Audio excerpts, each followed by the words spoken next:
Griffin the Griffin by BlackWing. Chapter 13 Freedom.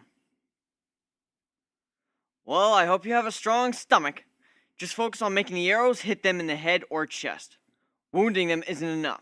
You want to go for the kill. Also, keep up the invisibility or they'll catch you. And make the arrows come from angles other than where you're standing.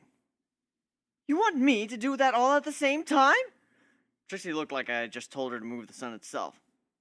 Oh wait, unicorns can move the sun. They just passed that job to Celestia since she's better at it. Yep, it's gonna be tough. This is why I wanted you to practice your magic non-stop, because we're gonna be doing stuff like this all the time. I can't. It's just too much all at once, she said, looking sullen. Okay then, instead just focus on the leaders. What? Diamond Dog leaders carry special chemicals, some explosives, some knockout gas. If you see one with a bunch of glass vials, those are your targets. I can handle the rest of them. I just have trouble with the specialists. If you see one of them throw something, just grab what they threw and throw it back in his face. You should be able to do that while staying invisible. And you wouldn't be killing anyone. Think you can handle that? Trixie gulped. I think so, she stammered. Good enough for me. Okay, let's do this. I jumped down and began stomping around, nodding at Trixie as she went invisible again. Nothing. Come and get me, you mongrels! Oh, what's the matter? Run home with your tail between your legs? Afraid of the big, strong Griffin? Am I too macho for ya? I taunted. Still nothing. Must not be able to hear me. How can I make more vibrations? I hefted Hades up, took to the sky, and dove straight at the ground, smacking it with the flap. I could feel the vibrations all up in my arm. I stopped for a moment, feeling the ground.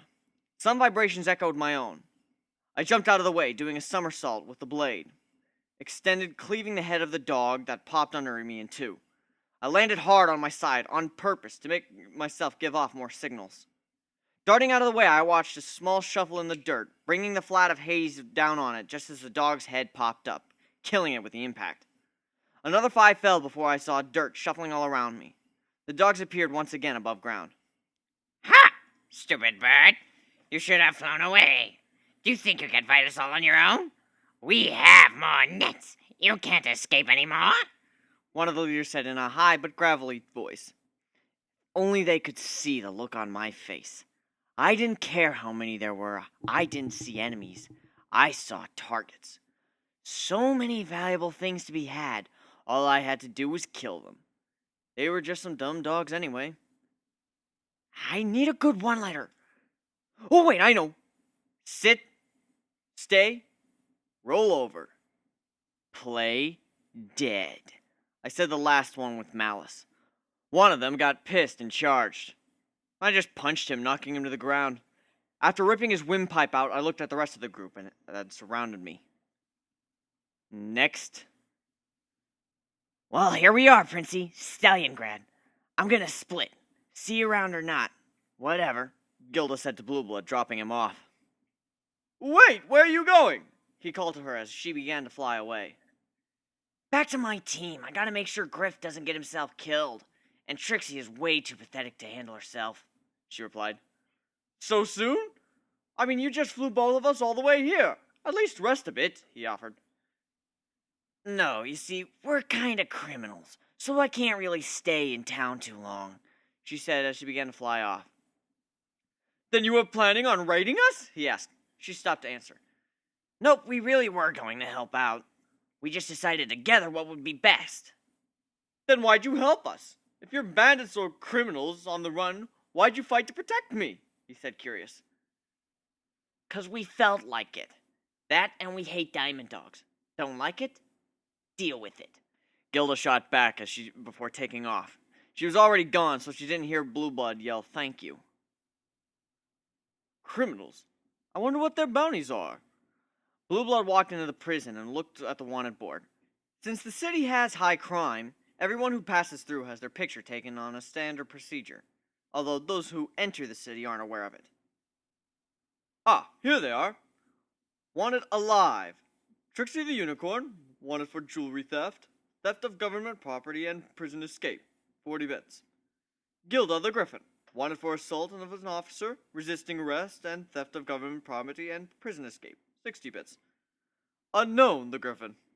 Wanted for assault of an officer, resisting arrest, possession of a deadly weapon, assault with a deadly weapon, assisting in a prison escape, disturbing the peace, and theft of government property. 120 bits. Believed to be traveling together, they are highly dangerous and as well cunning.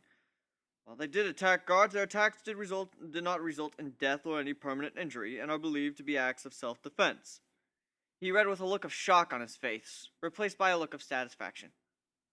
Well, looks like they had a spot of trouble in the town. Should I give them amnesty for their actions? No, that's the princess's call, not mine. And they almost seem like the kind who'd be happy with their faces plastered on every town. Looks like they're wanted alive. I should keep track of them. I owe those glorious ruffians a debt of gratitude. The least I can do is make sure the wanted posters stay wanting them alive only. Oh, and have Auntie send some soldiers to rescue my servants and guards. Can't have them living the rest of their lives in some mud hole. What's the matter, Mutts? I'm just one Griffin. I thought you all liked capturing us. I mean, you're trained up for that, right? I laughed as I stood atop the corpses of about 12 dead dogs. 2 of their leaders had been knocked out by gas due to interference from my invisible unicorn friend. You are no mere Griffin. You are demon. All our blades shattered, our nets slashed, all our spears fall short, and our files blow up in our faces. You are cursed bird. One of the leaders shrieked, clutching a fresh stump. Know that I who have tasted the meat and blood of dragons show no mercy to those who oppose me. My blade hungers, and you are its fill! I think I'll just make the whole curse thing for what it's worth. Meat and blood of dragons? It cannot be! One of them yelled in fear. His blade, after hewings it flows, it has no flaw, it has no stain. It is dragon scale. He speaks true. Another one said with fear. Silence! He cannot be the one of prophecy. He is Griffin. Another argued. I just stood there listening to them fighting amongst themselves, and I shot one in the back. You know, when you're fighting someone, you really ought to pay attention to them, especially if they have spirits fighting for them. Bah! Ghosts do not exist. They are old ponytail. One of them grabbed a vial, only to have it explode in his hand, blowing it off. He cried in pain, only to be silenced by another arrow from me. What do you want from us? One of the remaining 10 asked. This one was uninjured. I want the release of all the slaves you have, not just today, but of all time. Every single one who is working against their free will shall be brought before me, and you will never take another into slavery. I want them brought to me. If you try and hold back, I'll know, and I'll take one life for every slave you tried to keep from me. I will go underground to hunt you down if need be. I also want all the gems you're carrying, as well as the vials. Give me what I want, and I will spare your lives. The 3 still living leaders discussed it amongst themselves. There were several barks, yips, and growls. Fine. We will release the slaves and give you some gems and vials in return for sparing our lives. Go! One of them motioned to the remaining dogs, who dug their way underground. You are lucky we do not have Alpha, or you would have been slain on the spot, worthless bird. He spat in my face. You are lucky that I agreed to spare your lives, or you would have been slain on the spot, worthless mutt. I spat right back at him. Go bury your dead and tend to your wounded. I think enough blood has been shed today. Just remember the name Griffin, because one day you'll only be able to say it with the title King in front. Oh, and fix the darn cart. Having something broken like that pisses me off. The dogs pulled the 4 ponies they took, being the 2 Pegasus Guard, the Earth Pony workers, as well as 2 very tired, scared, and dirty unicorns, 2 Pegasi in similar states, and 2 naked diamond dogs from the ground. They were all wearing chains. They placed them in front of a small pile of gems. The chemical vials I had already stored safely in special holders the dogs had given me, putting them in my backpack. The slaves looked very afraid, but also squinted their eyes against the sun as they hadn't seen it in so long. When they saw me carrying a blade covered in blood, their eyes shrank. Give me the keys. The dog did as he was asked. All they could see was my dark blade reflecting on the setting sun. I looked to the cart. It had been repaired. One of the unicorns looked at me and began to cry. So this is it? You have no meaning for us, and you're sacrificing us to appease this demon Griffin to save your own hide? You're despicable. She simply resigned herself to her fate. She figured I was going to eat them or something. Dogs, I suggest you find a new home, because I'm fairly certain that Prince Blueblood will come back here with an army to wipe you out. I told you I would spare your lives, which I shall, since you have held your part of the bargain. The royal army, however, will not. I have no control over them, and they are also coming for me, I said. The diamond dogs whimpered, ears pressed against their heads as they dug back underground to tell the remnants of their troop to hightail it out of there. Demon Griffin? Sacrifice? Why, yes, I suppose that's correct. They have given you to me, and now you are mine to do with as I please. Gilda flew back down and landed next to me. She didn't say anything. She didn't want to ruin the moment. What are you gonna do? Eat us? You blasted bird, I hope you rot in Tartarus for this! A Pegasus stallion raged. Why no? I'm letting you go. Really? They thought I was gonna eat them because I'm a griffin? Why is everyone in Equestria so racist? What? They asked. He's letting you go, morons. It just so happens that he's a patron of those who suffered slavery. So he had them get you out. I hope you all remember this. Freaking ponies, I swear. She began muttering at the end. Hey, Trix! Dogs are gone now. You can come out. Trixie appeared on the top of the carriage, looking really upset. She slowly walked past the pile of bodies, looking like she was going to be sick. I looked away from the corpses. It's never good looking at death.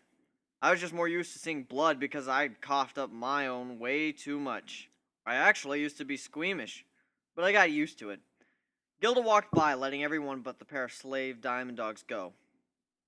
Hey, Trixie, how'd you learn to move things with magic without having visible magic aura around it? I'm not sure. I think my invisibility covers things I affect with my magic too, as long as I release the field before the thing I'm holding touches something. I don't pop back up. I actually went visible a couple times briefly when I hit them with the vials, but I quickly put the spell back on, the unicorn explained. Well, good. This is the third time in a row you didn't screw up. And because of that, not only were you effective in combat, but the added fear factor made those dogs think I was some kind of an evil spirit. That, and you learned a new trick. You see, your first real fight, and you're already way beyond what you were. Trixie blushed at the compliment. She was unused to getting a real compliment and not just acceptance of boasting. She actually did something right, and it felt good, and a lot better about having just assisted in causing the death of a bunch of diamond dogs. Well, she's easily corruptible. Jeez, Hotshot, you made a mess around here. Gilda finally spoke up after releasing the ponies and spotting the pile of bodies. I'm guessing Trixie didn't suck? Yeah, she's actually proved useful. I'm glad you decided to take her with. If she's not boasting, lying through her teeth, or trying to swell her ego, she can actually get stuff done. You did real good today. Because of you, not only do we have a load of gems for bits and vials for weapons, but 8 pony slaves get to go home to their families. She smiled a warm smile. She had been an instrument in the murder of over 20 diamond dogs, but she had saved 8 ponies. Ponies with friends, loved ones, and jobs. As for you lame ponies, I suggest you get to Stalliongrad. Prince Blueblood is there. Tell him what happened here today, and that he is to take care of you and help you find your way home. If he asks why, tell him that Gilda the Griffin pirate sent you, and is calling in his debt. The city is that way, and you need a bunch of guard ponies to help them take you with him, Gilda instructed. Pegasi, you've been out of the skies for far too long. Stretch your wings and take flight. Guide your fellows to the city and deliver these letters to the prince. Do not open them and tell them that they are for the princesses. They contain very important information. This is the price of your freedom. Earth ponies and unicorns, as well as your guards, load up the carts and take them to the city. I think the prince will be missing his carriage, I smirked. The former slaves began crying out of joy. It was too good to be true. They were finally free. They could go home. What's your name? An older unicorn asked. I'm Griffin, and that's all you need to know, I said with a scowl. I've been in that mine for the past 5 years. I've missed the birth of my granddaughter. I gave up hope on ever getting out. ever seeing Celestia's bright sun again. Because of you, I'm free. I can go home to my family, retire, live happily. I can't thank you enough, he said in a classic grandpa voice. You will have thanked me enough if you stopped talking. I hate all that sentimental crap. Get your wrinkly old carcass out of here, you old coot. They loaded up the cart and carriage, guided by the Pegasi, heading towards Stalingrad in safety. By the way, did they really release all the slaves? At first, they were mighty scared of you, young'un, and with good reason. Even though I insulted him, he just smiled and went on his way. Griffin pirates? Where'd you come up with that? I asked, now that we were alone. I just thought it was catchy, Gilda shrank. Well, it is catchy. Alright, I guess we're the Griffin pirates now. Ahoy, mateys! Avast, ye scurvy landlubber! Oh, great, he's a pirate again, Trixie scowled. Oh, come on, it's just a bit of fun. By the way, where'd you learn to fight like that? She asked. Told ya, I'm an alien. This body is slower than my old one, and not nearly as nimble. I got into a lot of fights. All of them versus bipedal creatures like the dogs, so I know how they move. I could just see how they were going to strike before they did, meaning I could dodge pretty easily. Still got a couple scratches, but no big deal. They should have put poison on those spears. Idiots. So what about them? Gilda asked me, pointing at the diamond dogs. Well, first, we need to have an initiation. I hefted Hades, putting it to each side of Trixie's head, before putting it back in its sheath. I had my blade right next to your head, but you didn't look at it, you looked at me. That means you trust me with your life. I see no reason not to do the same. Congrats! You're officially a member of the Griffin Pirates. You get voting privileges. Now, let me see. Option 1. We kill the dogs, although we don't get anything from it other than sadistic satisfaction. Number 2. We let them go. Number 3. We make them part of our merry little crew. Number 4. We leave them here in chains. Gilda, you get to narrow down the options first, and Trix gets to pick from what we leave behind. Works for me, Gilda and Trixie said. Okay, well, they were slaves, so they're probably not too impressed with their own kind, and they'd be quite happy for us saving them. They'd probably want to join us. If they refuse, we could do any of the other 3. Okay, so we ask them to join us. If they refuse, what do we do, Trix? She thought about it for a moment. If they refuse, we let them go. Killing them is pointless, and leaving them in chains is just cruel. Once we had decided amongst ourselves, I walked over to the pair of clearly afraid diamond dogs. Here's the deal, you scoundrels. I want to know why you were slaves. We were taken. There was a fight between alphas a long time ago. Ours lost. We were taken to unfamiliar mines in Gem Fido. The alpha wanted to expand, so he sent us and some of the other slaves out of Pony Land to Kitty Cat Jungle to work in mines there. Tunnel goes all the way across country, up in bottom of the mine. We sent Gem back through tunnel. That's so. That is very interesting. Most likely they're going to fill the tunnel so the royal guards don't follow it and back. By the way, did they release all the slaves? Yes, they did. Another one said in a low tone. Plain and straight to the point. Well, what about the prophecy? The leader said something about the prophecy. There's an old tale. The tale of the wolf. We are but dogs. He is a noble beast. He would slay dragons and free the diamond dogs from their wrath. It is said that he would come again as a conqueror and unite the dog packs. But you are not him. You are a griffin. No, it's kind of funny. I was actually planning on taking over Gem Fido. You know something? Screw your prophecy. I don't see some mystical diamond wolf anywhere, so I'm gonna beat him to the punch. You have 2 options. You follow me, you do what I say, and get to be High Council members when I take over the whole world, or you go home, believe your stupid superstitions, and die when I topple the whole system. Your choice. I would look so much more awesome with a pair of sunglasses. Too bad I just break them. I'm really getting good with these speeches. We will follow you. You may not be the chosen one, but following you leads to the promise of a better life. You are strong. We will become part of your group of bandits. Besides, we no longer have a home to go to. they replied. Good. Just to let you know, we don't trust you, not even slightly. If you want to get anywhere, you gotta earn the trust. We make the decisions, you just follow them. If we want your advice, I'll ask for it. Got it? The dogs nodded. I unchained them, half expecting them to run or attack us. They did not. Alright, we're headed to the jungle. New bloods, pack up. I don't care what your names are, those are your slave names. I'll give you a new name when you've earned it.